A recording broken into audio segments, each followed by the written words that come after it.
Radio, le grand matin week-end, 7h-10h, Maxime Liédo. 8h18 à la une de Sud Radio ce matin. Est-ce que on se dirige vers une interdiction des pushs, la fameuse nouvelle drogue des jeunes? Bonjour Hervé Martini. Bonjour. Vous êtes le secrétaire général d'Addiction France, addictologue et tabacologue. Pour ceux qui ne connaissent pas, et pardon de vous le dire, c'est un peu mon cas, ou en tout cas je ne connaissais pas avant de me renseigner sur ce que c'était hier.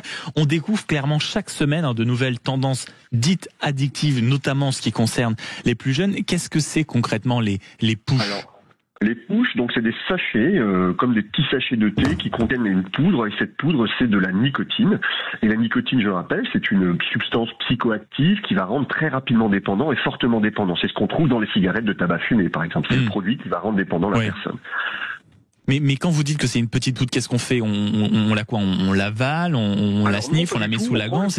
On prend le petit sachet, on va le placer entre la gencive et la lèvre, et on va laisser diffuser en fin de compte la nicotine via la bouche, et ce produit va monter au cerveau pour avoir des effets psychoactifs, donc des effets de modification du comportement au niveau du cerveau. D'accord. Et ça procure quoi? C'est une sensation quoi? Un peu comme la cigarette? C'est quoi? Un peu moins de fatigue, un peu plus énervé? Oui, c'est ça. C'est un stimulant, donc ça peut entraîner aussi des effets plutôt indésirables, comme un peu d'anxiété, comme des symptômes dépressifs si on en consomme effectivement beaucoup. Et où est-ce que les jeunes pouvaient se les procurer? C'était quoi? Dans les bureaux de tabac, quand même pas en grande surface? Si? Non, alors c'était acheté. Il y a beaucoup de réseaux par internet qui se fournissaient en push. D'ailleurs, ça vise un public, comme vous l'avez dit justement, un public jeune, puisque vous n'avez qu'à regarder sur les réseaux sociaux. Ça fait la promotion d'ailleurs, surtout ces sujets masculins, donc des jeunes garçons, sur des effets prétendus de booster sportif ou booster les chakras. Donc vraiment, c'est une vraie inquiétude pour nous, et on est vraiment content que cette mesure d'interdiction arrive. Et vous savez, ce qu'on vous dit toujours quand il y a une interdiction dite un peu généralisée, bien sûr que les jeunes en consomment. Est-ce qu'il faut aller jusqu'à l'interdiction du produit, surtout si vous me dites qu'elle est beaucoup achetée en ligne? Comment on va faire pour s'assurer que cette vente soit interdite et que on ne fasse pas, on va dire, davantage sensationnalisme par cette annonce qu'autre chose?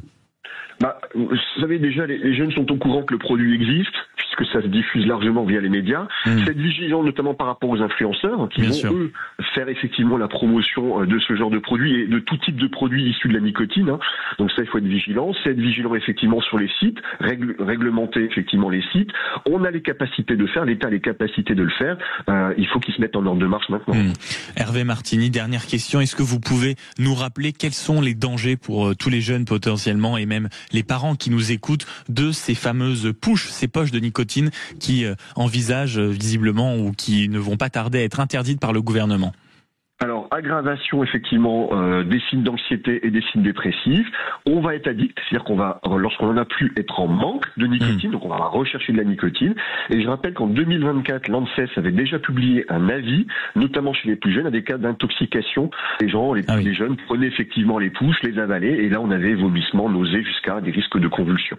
Merci beaucoup Hervé Martini d'avoir été avec nous. Je rappelle que vous êtes le secrétaire général d'Addiction France, addictologue et tabacologue, d'être venu nous parler, de nous décrire aussi, pour tous ceux qui connaissaient pas, l'utilisation des fameuses pushs, la nouvelle drogue des jeunes, en train d'être interdite par le gouvernement. Il est 8h21.